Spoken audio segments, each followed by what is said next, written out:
Ian, not of course in the circumstances you would have wanted, but nonetheless, you must be incredibly proud, pleased, all sorts of emotions. Yeah, really proud of the boys. They've made this week easier than it would have been. Obviously, it's been a really tough week. We're so close to Mike, so it's been a tough week for everyone. But it's full credit to the boys. They've really pulled together. They've helped the coach and staff so much, and yeah, the full credit goes to them. So yeah, that one was for the gaffer. How much involvement was he able to have? You know, I mean, because he obviously had everything else to deal with, so it was kind of to you and the management team quite soon after Morecambe, wasn't it? Yeah, obviously everything happened really quickly, so he hasn't had too much involvement. Haven't been able to speak to him too much, but we've worked together for so long now. We're really close. All of the coaching team are really close, so we know each other's ideas. We all bounce off each other, and we said in the change room that we just wanted him to check his phone at 10 o'clock, see that we've won, and that's the only way that we could make him feel that little bit better for that short space of time. And we've done that, and as I say, there's no credit on us. It's all for the boys. Honestly, the boys have been just unbelievable this week, so all credit is to them. If you could do wins over AFC Wimbledon, 3-0 after 22 minutes would probably be in the script, wouldn't it?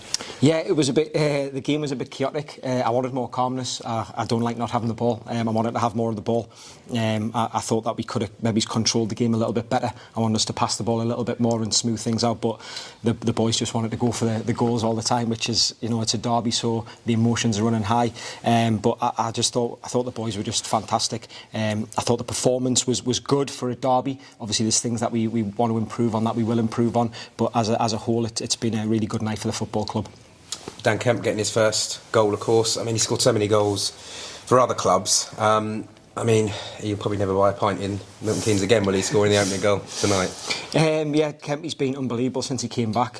What a character he is, what a guy he is, first of all.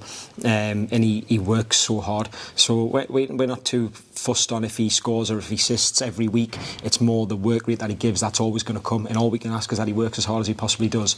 And he gives us everything, and that's every day in training. He's been like a new signing coming back in, and he's really lifted the place as well. And the boys love him, and you can see how close he is with the guys as well.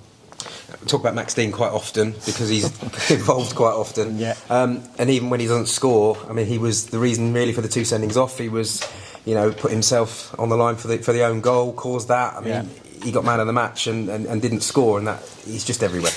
Yeah, Max is an outstanding talent. He's got a really high ceiling. It's up to us to work with him and manage him as best we possibly can. There's times he needs to be a little bit more calm, and he doesn't need to run around as much. Obviously, for our number 9, we want him to stay central at times, but the type of person and character is he wants to help the team in every moment, so he wants to go and chase after the ball, and he wants to run channels so the boys can find him. But yeah, he's had a really good night again tonight without scoring. Again, same with Kemp, all we ask is that he works as hard as he possibly can, and he carries out what we're asking him to do, and goals will come. He's been unbelievable since we came in the club, and he's a character that I've never came across before. I mean, obviously it's for the fans, it's a derby, it's AFC Wimbledon, but the bigger picture is obviously 3 points. It lifts you another place. You know, I think only 8 points off the top 3. 6 is it? You know, you do more research. Are you looking higher? The manager never, head coach never says he looks at the league table. Sworn off it. What about you? Exactly the same. Never look at the league table. I honestly don't see there's any point. If we're bottom of the league or we're 3 points off the top, we still want to win the next game, and we'll still go about trying to win that game. So looking at the league table is we don't see the point in it. And until you've said how far we are off the top, I would never have known it. It's the next day process. So all we concentrate on now is that tomorrow is the best possible training session that we can have in preparation for Saturday, and we don't need to look at league tables. We just need to focus on the now and be really present with everything that we're doing.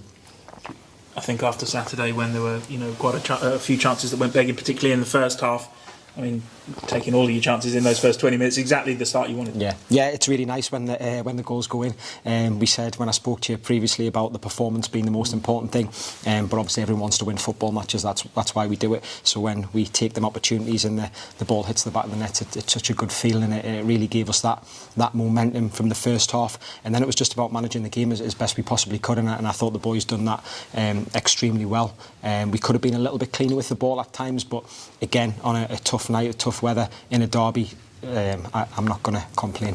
Could have been further ahead though, couldn't you? I mean, there were still plenty of chances that came your way. Yeah, there was chances that we could have took, but as I say, the performance was really, really good, and we just keep focused on the performance and how we can improve on that. And we know that goals will come. We know that we'll score goals. We know that we give our nine good opportunities to score goals, and it's just about keep working the ball. I felt a little bit in the second half. We tried to force it a little bit at times, and we just needed to kill them with the ball. We spoke about before the game, we wanted to take the fight away from them, and we do that by keeping the ball. And I felt that we could have done that a little bit better second half, but that's me really nitpicking at the performance.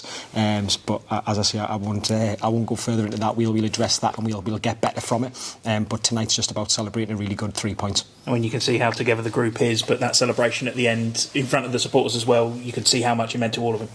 Yeah, I was really blessed at Gateshead that we had an unbelievable group of boys, and when I left there, I never thought that we'd get that again, and we've got it. The boys are just unbelievable. One of the best changing rooms I've came across. They're so close. The banter and the crack they have is very good, and you can see they're all friends away from the game as well, which is really important. So we're just really lucky that we've came into this environment where the boys are so close, and they're such a good group. And yeah, as I say, we're just a really lucky coaching team that we've managed to come across another good changing room.